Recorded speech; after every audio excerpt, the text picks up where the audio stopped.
Salutations, tube dwellers. This is your host, the Mad Bag, on Starcraft. I believe this is the 1.5 patch, if I remember the number correctly. I've got somewhat of a special cast for you here today.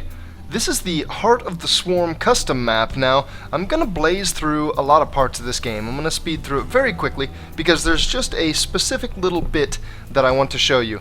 So this is Tew. This is my opponent for this match. He's playing the Terran, the orange Terran in the bottom left, and I'm the Mad Bag, your Protoss player, in the top right. Now note that this custom map does not use your melee ranking. That means that whoever wants to join a game will just be randomly tossed into a game together. I was randomly put up with this guy. We were not match made, so the fact that we're playing together doesn't indicate anything about our skill. Now I checked after this game was over, and my opponent is a platinum level Terran. So he's fairly close to me. I'm a diamond level Protoss. That means that the skill differential is not huge between us, but it should mean that my play is on a slightly higher level than his. His Terran should be about equal to mine. Now I'm going to go ahead and speed it up a little bit because first and foremost this is quite a long game, and I just kind of want to look at a few specific parts. I mainly want to look at the build that Tew does and exactly how it affects me. So, Heart of the Swarm is an expansion that's going to be coming out for Starcraft 2. They have not announced the release date for it yet. However, they have announced much of the content that's going to be in the game. Ooh, right to the expansion. It looks like he went gasless, and then he's adding 2 gas directly after. They have not announced the date, so I'm not sure exactly when this is going to be out. And this custom map was just made using the map editor, so it's not the official changes that Blizzard's going to end up putting in the map. And a lot of the animations, a lot of the models and whatnot are not as they will be in Heart of the Swarm. They're just placeholders.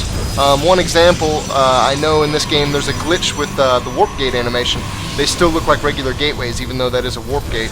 But there are a lot of extra units over your regular melee, and a few of those, I'm going to go ahead and slow it back down here so we can take a look at some of this. A few of those can be seen right here. So, you've got Battle Hellions, you've got Widow Mines, you've got Warhounds, all 3 new factory units for the Terran, and this is the reason I want to show this game.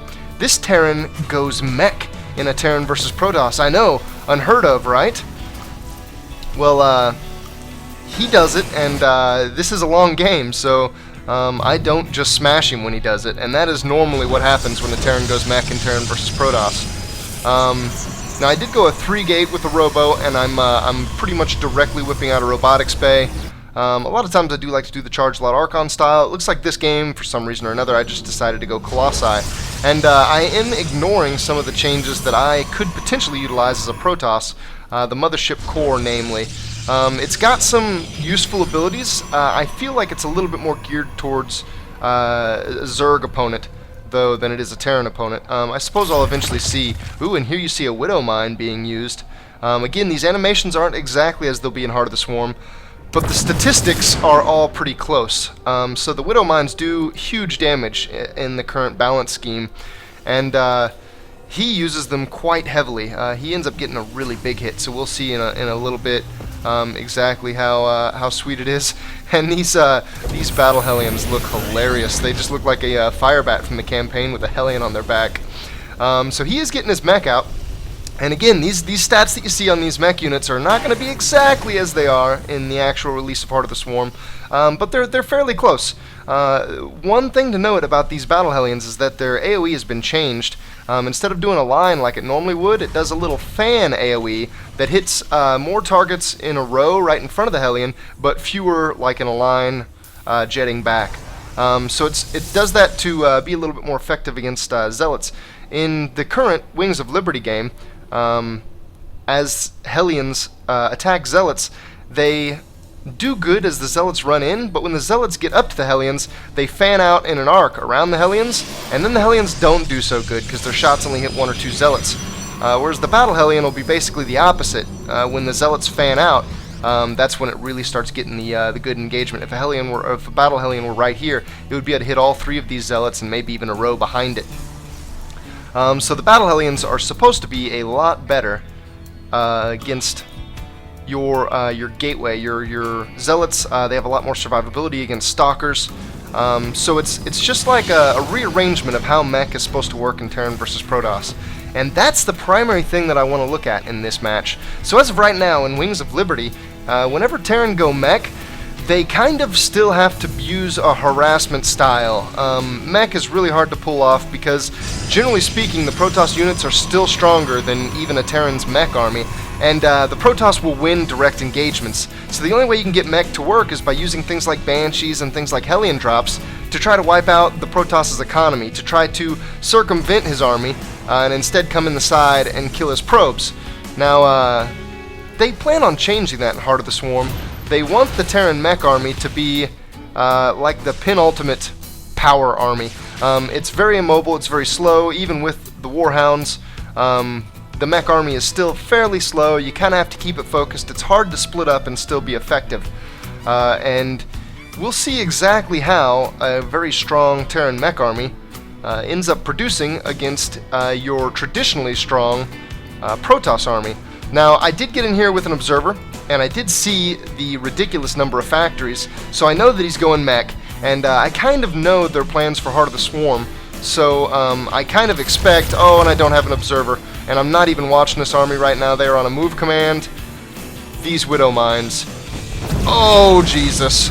Look at that damage. That took 2/3 of my Zealot's hit points off. What do they have, 50 left? It looks like each Widow Mine did 50 damage, and there you see my reaction. Oh my god! It hurts. I'm in pain. So I was thinking about positioning up here and trying to deny this third base as I took my own. However, I blundered into some Widow Mines, and now I have a very weak force. So I still have a higher army count than him. I would say that this is mostly just me being diamond, him being platinum. My macro is going to be just a touch more on point. If we go to the worker count, I've got a stronger economy than him, and it's coming out in my production cycles. My army count is quite a bit larger than his right now. Also, he's been hemorrhaging some investment in these Widow Mines, but you can see that that investment that he hemorrhaged kept me from doing that push. Now, I've probably still got a big enough army that I could be competitive with this. Oh, and I like that he's getting upgrades very quickly. Mech damage upgrades are very strong. The armor, not so much, but the damage upgrades on almost all of their units add substantial amounts of damage. It adds more than 1 point on just about every unit. But you see that investment in his Widow Mines kept me from pushing, and he's got a nice little defensive cluster of Widow Mines here that would probably wipe out my whole army. If each one of these does, it says they do 200 damage. I have to assume that's spread out in some kind of a weird manner over an AoE, because obviously 2 Widow Mines went off on my army, and it didn't even kill the Zealots, which don't have 200 hit points. The 2 Widow Mines did about 50 damage each to that total 100. You can see their shields now have regenerated. And it looks like I'm going to start whipping out upgrades of my own. It looks like I've already got 1-1, which is really good to see. With the Terran going Mech and getting some upgrades, I will want to stay ahead of him in upgrades. He's not getting any infantry upgrades. Ooh, he's already got 2. So he's going to have +2 damage before me, but I think I'll have 2 armor and damage before him, hopefully before he has 3 damage. Looks like he's got a mind to potentially do a run around the side and try to kill some Hellions of mine. Or, I'm sorry, use some Hellions to kill some probes of mine. But I'm not going to allow that to happen. I have started adding High Templars in, so far this has been a really passive game. I had a little bit of aggression on my mind to deny this third, but his Widow Mine surprise kind of denied me. And now it looks like I'm going to be positioning up here on this left side of the map as I draw attention to the right side. Now this is something I wonder about. I actually haven't seen this replay. I wonder if these Widow Mines will hurt his SCVs. It doesn't look like they did, so Widow Mines don't friendly fire. That's interesting. I was kind of hoping that my Zealots picking up the Widow Mines there would move the Widow Mines into his mineral line. And it looks like I'm going to keep this harassment pressure on, but it looks like he's aware of my army positioning right out the front, so he's being a little skittish about moving his army. Now here you see the very short AoE of the Battle Hellions, and you see that's not a real good example of how effective they are against Zealots. Oh, but I have taken this moment to position. And here we see the effect of Mech. So I got High Templar, and I'm thinking I can storm this and do some good damage to it. And the storms did decent damage, but the storms didn't really kill much. And without even sieging his tanks, he's able to just sweep through me. I had way more food than him, but I engaged a Mech army directly. Now I think that this is how Blizzard kind of intends Mech armies to work. Like I said, this probably isn't the exact balance we'll end up seeing in Heart of the Swarm, but that was a mech army with lower investment, lower overall value that just crushed my Protoss army. And I'm going to go into a little bit of a panic bear mode. It looks like I'm still building Colossi. Eventually I switch out of that and I change my composition up. I go away from Zealots because I realized very quickly how ridiculously powerful Battle Hellions are against Zealots. And I move into a very mobile force so that I can attempt to just circumvent his army. The way I was saying a mech army works in Wings of Liberty against Protoss. I'm going to try not to engage him directly because I've already seen how disastrous that can be. I'm going to instead try to do the harassment heavy play and just keep him on his toes. It does look like I'm getting a couple Stargates up at the top. I would say the most notable Protoss units in this expansion in Heart of the Swarm are two Stargate units, the Oracle and the Tempest. Now sadly I don't end up getting either one of those in this match. The match gets a little bit too crazy in just me focusing on what I need to do to deal with his army. I kind of stay basic. I stick to basic things like let me just get some more mobility and let me use units whose mobility I understand thoroughly. I did eventually get the Mothership Core, and you can see it has some really interesting abilities. The only one of these I make use of is the Mass Recall, and I only make use of it to do some harassment. Now it looks like he's moving out across the map. I'm pretty sure I pick up on this at some point. Yeah, I can see some of it right there. And now we're going to see another engagement. Now let me take a stock of the armies here.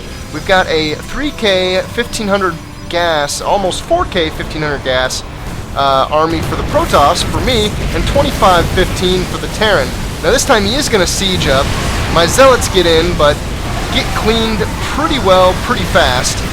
His Viking count is too great for my Stalker count, so he easily takes out all of my Colossi. But his Warhounds and his Battle Hellions and the few SCVs that he brought along to keep this alive really just proved their worth. And he actually cleans my army up again at my front where I have base defenses contributing. Now the cleanup was much more even that time.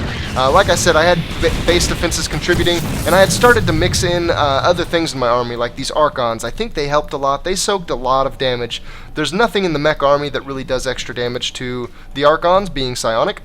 So I think that helped me just break even with him there. But you can see that army was easily way less valuable than mine, and it still cleaned my army up. We were wiped clean. I was 1,000 minerals above him in army value, and we equalized. That equalized. That brought me back down to his level. Scary stuff. Scary, scary stuff. Don't be fooled again. These are all warp gates. Just a little graphical glitch. Just like this thing, in Heart of the Swarm, the Mothership Core doesn't look exactly like a mothership. It actually looks like just the center of it. Like I said, in this custom map, some of the animations are not exactly as they will be. Battle Hellions, for instance, look a lot cooler than a fire bat with a Hellion strapped to its back. That looks so silly. It's actually got a Hellion on its back. The Warhounds look a little better than this too, in my opinion. These are actually Goliaths from the campaign. Love that Starcraft campaign. It's so awesome the way they did it. So he's whipping his 4th out, and I'm whipping my 4th out, and we're looking like we're on really even footing at this point in the game. Our economy shows me a bit ahead of him, but again with the mules and with the fact that he's got 3 orbital commands, he's not terribly far behind me. It looks like his saturation, it's a little bit abysmal for 3 and 4 bases, but with the mules he's not going to be in terrible shape, and for the most part his food count, his army count, is able to keep up with me. So I think I'm going to boost through a little bit more of this. I do end up employing the tactics that I need to, and I will go ahead and spoil it. He's a platinum, so this should be the result. I start seeding in Immortals, and I stick with the Archons for damage soak. I get the Immortals in there to try to deal really good damage. Whoa, hold on. I do not want to boost through an engagement. I would actually like to watch the engagements in regular speed. Still on ×2. We're going to jump it back down to regular speed here before anything happens. Now I'm feeling confident again, just that I was able to hold him off and that my macro's going as well as it is, and that I've changed up my composition. I'm kind of eager to get in another fight with him. Notice I've got way more Stalkers. I now have my 3-3, and pretty soon I start getting my shield upgrades to make these Archons the meat that I need them to be. He is continuing to build SCVs, so he's getting closer and closer to me. And the army count, it's just, I kind of think that this actually might be gauging some of this cost wrong. I suppose that's a possibility. But he does have a lot of SCVs mixed in here. It looks like I'm going to get... Ooh. Oh, here we go. Yeah, that's good. I actually split them up that time, so I don't take quite as much damage. I almost get some really faulty positioning there, though, and get myself taken down. Again, I'm still trying to use storms. I think this is less than ideal. I don't think storms are the greatest thing to use against a mech army. And here we go with an engagement. Let's see how we go. He only has the 1 armor upgrade, whereas I have my 3-3. And you see that this engagement is not quite as one-sided, but he is still doing devastating damage to me. And with those siege tanks back there firing, it looks like I'm not feeling confident. I'm going to back out of it. However, this is where my mobility tactics start to come in. During that battle, I did a warp in around the side, this pylon that he hadn't quite found, and I'm getting in on his mineral lines, which is really nice. And this is how I end up, and you can see the food count starting to tell the story there. This is how I end up taking this game. I end up just being really... Ooh, what is this? Widow mines. Okay, these have to burrow before they can become active. They have to set. These little side tactics, though, these little harassment, the little run around the sides, avoiding direct engagement with his army, is how I end up dealing with Mech. And I think that's how it should be in Terran vs. Protoss. So, I mean, it's a little weird that Protoss is just losing direct engagements against Mech, because that hasn't been the history of this matchup. But I adjust pretty quick. Now, this is the very first time I've played the Heart of the Swarm custom match. The arcade change made me want to go try a custom map, and this was one of the top-rated ones. So I was like, yeah, you know what? I'm going to try it. Heart of the Swarm's going to come out before long, and I'm pretty sure that it's going to renew my vigor, as if I don't have vigor for Starcraft. It's going to give me increased vigor for playing Starcraft. Here I'm going to employ a little bit more harass tactics. I'm going to poke him on this far right side while I move in on the left. And this especially, if you can get some kind of positioning right up in here, it's an especially hard place for them to deal with. And it looks like I'm not going to go with my whole army, but just a little bit. Jesus, those tanks are doing enormous damage to me. And that may not have been a cost-effective trade, but I am going to be able to continue soaking his attention with some units in his main. And it looks like we're coming in for another engagement here. Now this time I am way ahead of him on the food count, and I'm sure that my army is going to read about the same. Yeah, it shows me way ahead of him. Seeing how low this is, I am pretty sure that parts of these units are not being counted right with their value. So that first push where he absolutely crushed me, we might have had a slightly closer army value in that push. And here I will get to take out his 4th while establishing my own 5th and 6th, and it's too much for him. GG! So there's a nice little Heart of the Swarm sample. This is probably not how Heart of the Swarm is going to end up. I'm sure that Blizzard's going to do numerous balance tweaks right up to release, and they'll continue to do it even after Heart of the Swarm releases. But I thought this was a really interesting example. A Platinum player able to use Mech and crush my army a few times. Kind of the way Blizzard said they feel Mech should play out. So thanks for watching, guys. Stay tuned for more.